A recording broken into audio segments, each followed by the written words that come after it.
Okay, now, oh, we have another snap ring. Jeez. Fancy. And this one doesn't work this way, we have to go the opposite direction.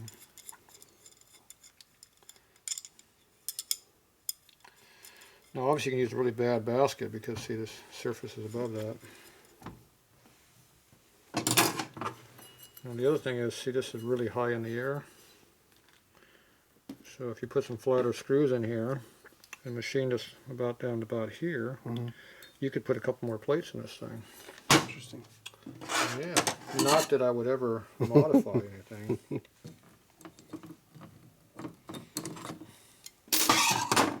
What I like about this is made out of steel, so you can torque it pretty good.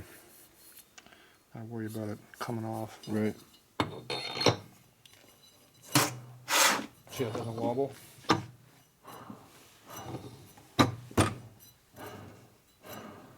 That means the tapers line up good.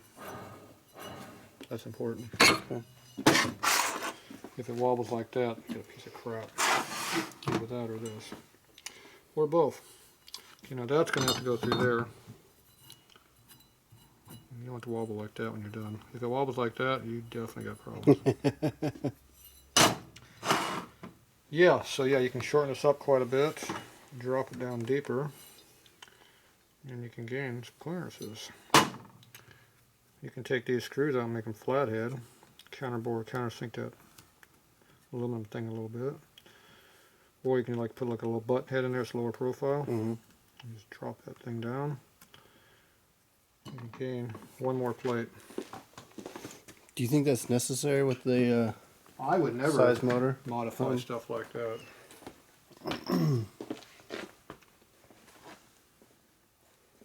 Why would I ever do that? This stuff is made perfect. Just ask them. Well, they're proud of it. Yep. I'm proud of this part for sure. See, I'm working up a mental list what I gotta do on my race bike. The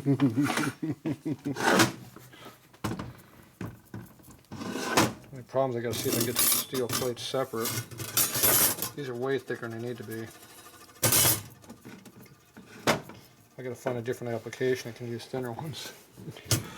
So this is the actual friction portion of it, right? Yeah.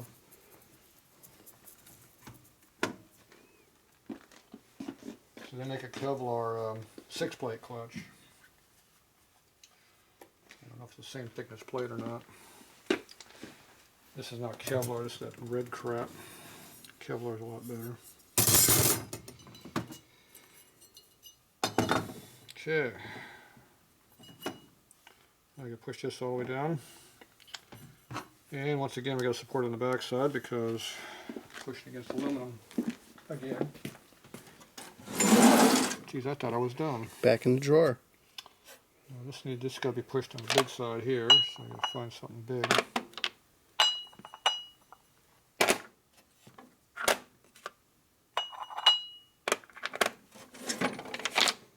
There's a big one. That'll work.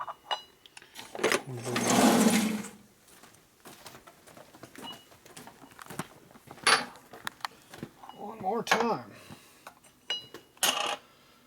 Let's see here, I can't tell. I have to feel under there, center it. You go right there. See, I use a press almost as much as I use a lathe around here. Press is a more important tool. So you keep releasing, let it recenter. That way it doesn't go inside. Okay. Jam in. Bearing turns freely, so it's not too tight. If the bearing's too tight, it'll be notchy. And it won't turn freely like that.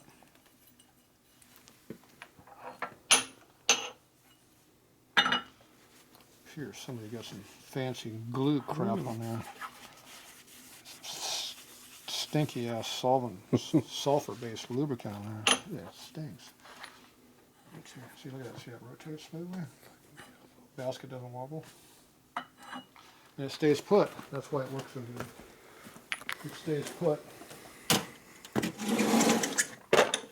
It doesn't wobble. It's sliding out like the stock clutch does.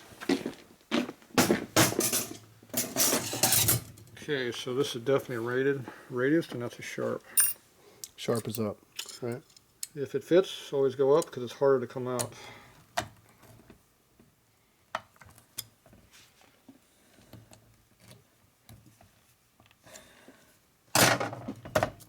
So it's not going in.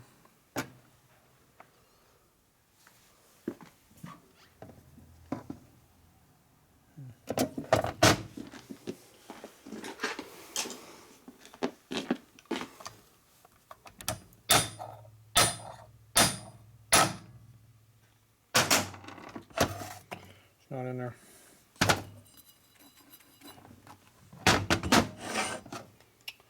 So, is it the snap ring or is it something else? Obviously it doesn't go that way. Flip it over and see if it works that way.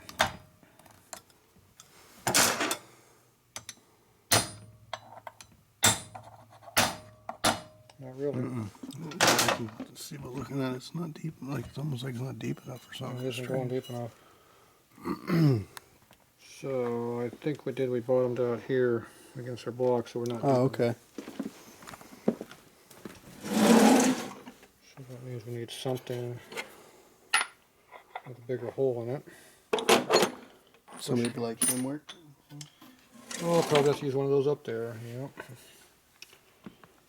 Where's that big one I had here?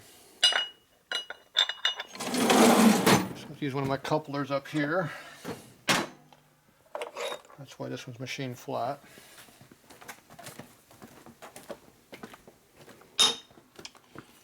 See, we do make mistakes around here. The problem is this is not big enough. Mm-hmm. Okay. So maybe come up with something different now.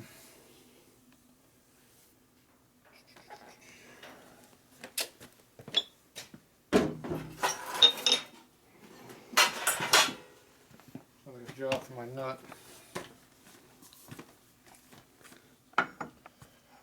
There you go. The nut. Yeah, if one of those fell on your finger, it would hurt so bad. We'll use my nut. The nut looks good.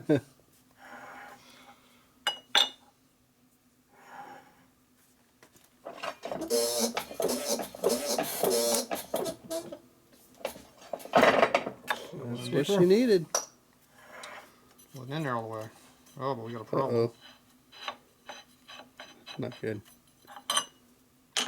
Too far? We're rubbing on the screws.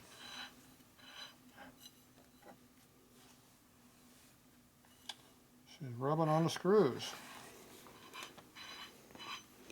You need to back out just a teeny bit or what? You go down until you bottom out. So, appears to be some manufacturing issues.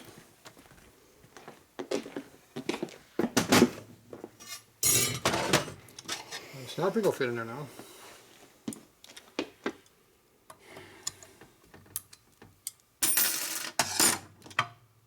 You don't go in halfway if something doesn't fit. It's supposed to go all the way against the Right. shoulder, and then that's where you Right. stop. If you're not going, if it doesn't fit, there's something else going on.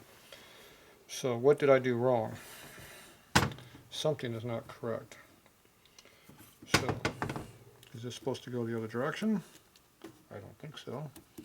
So go grab the instructions, take a look, I'm going to press this apart.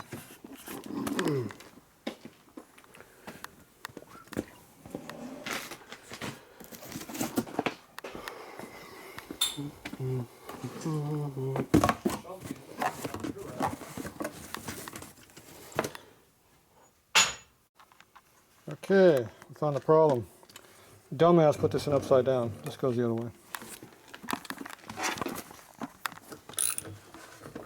And those screws are tight too. Somebody put those on there tight. We'll see what you do is you just turn until it flexes, and that's the proper torque. That's what you do. That's right. They're tight. They're tight. They definitely were not going to fall off. Okay, so that's why the hub sticks up so hard, is because the dumbass put them upside down. If you read the instructions, you would have known that.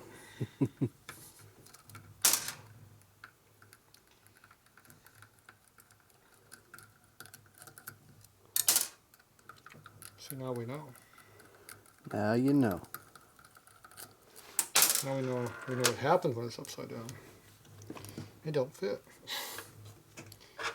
Okay, see the grease holes it in there real good, see? Mm-hmm. Okay, so I'm going to push it out. And push it back in again, the correct way this time. See, that's too big. That was a little on the small side, but it'll work. Probably all we got to work with.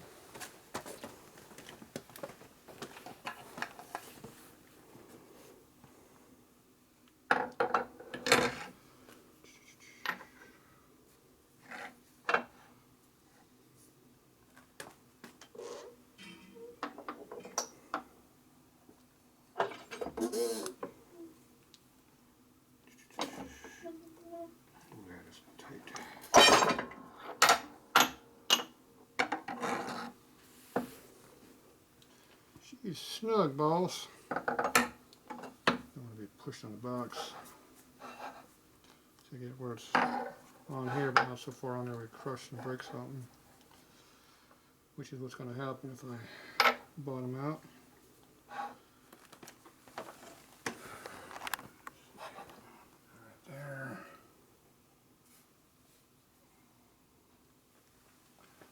Make sure there's room.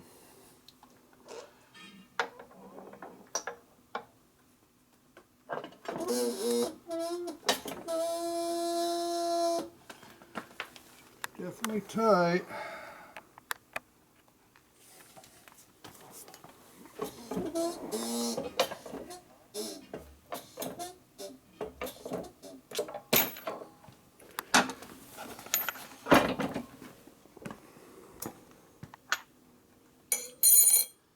Okay.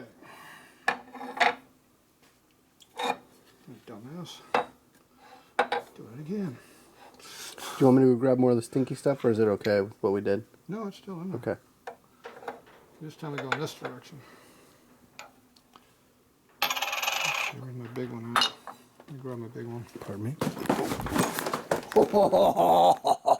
Are you trying to fall down? I almost ate it.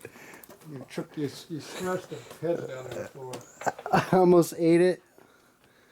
Well, That would have made the video. the YouTube funnies. That would have made the YouTube. We have those? Is that a new playlist I have? That'd be a long. Probably by. That'd be a long playlist for me.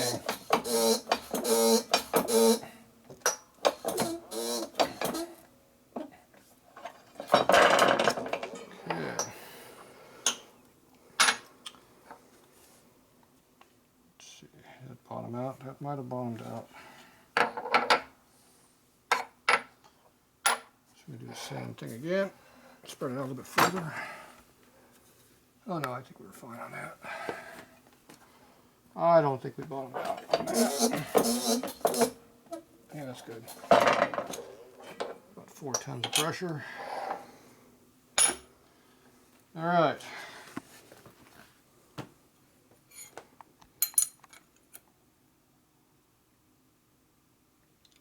Holes at. There we go. Perfect. We'll do it again. All right.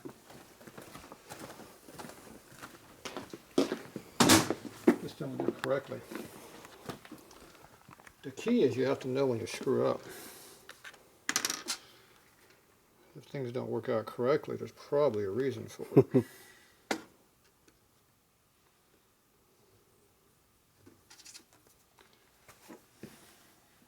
I think everyone I put these in so far, I screwed up something on them. Part of the process, you know? Yeah. Yep. I haven't broken it yet, though. Actually, I didn't see any videos of you doing this before. This is the third one I've done. Yeah? I did on my drag bike, a 57 painted. And I did on the 78 or 76, what the hell is this bike? 76 93 cubic inch shovelhead job. You get a clutch in his too.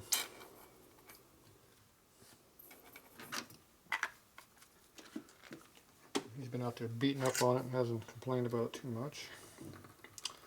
But that does slip with the stock springs. With these ones. Mm-hmm. And when you power shift in the second gear, it slips. When you're breaking the motor in.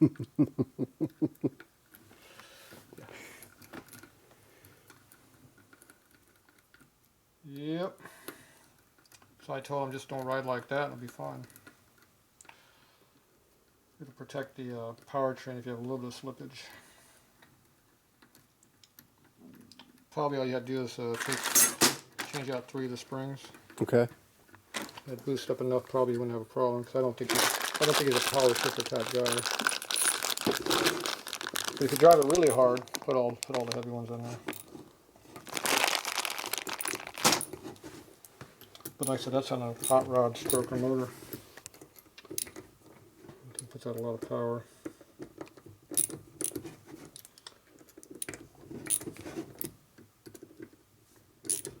I had STD heads on it, and so it makes way more power than the SS does. Yeah.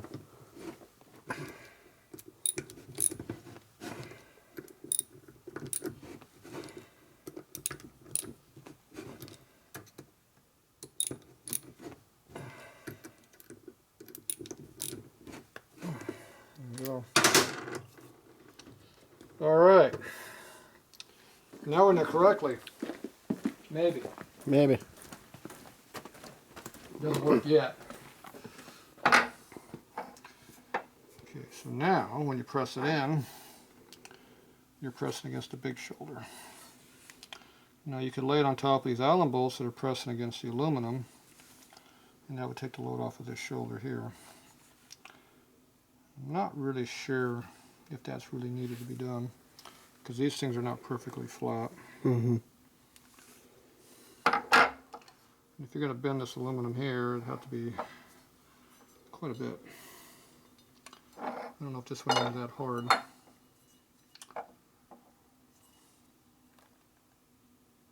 would say probably not. Really strong. I think that was a one-time application of the heavy duty. So that's not good when it goes in that easy, is it? So that was a one-time install with the press. That went in there pretty easy. Real easy. And remember, she didn't like going in the first time. It's almost all the way in. She did not like going in the first time for sure, remember? So if you can press it out like that, that's not a very good press. So I think the black scum on there is what was holding it the first time. So now we're going to up the holding power a little bit. Oh yeah, somebody took my chemicals and did something with them. They needed them in back, I think they said. Can you imagine people like that stealing my chemicals? Rude.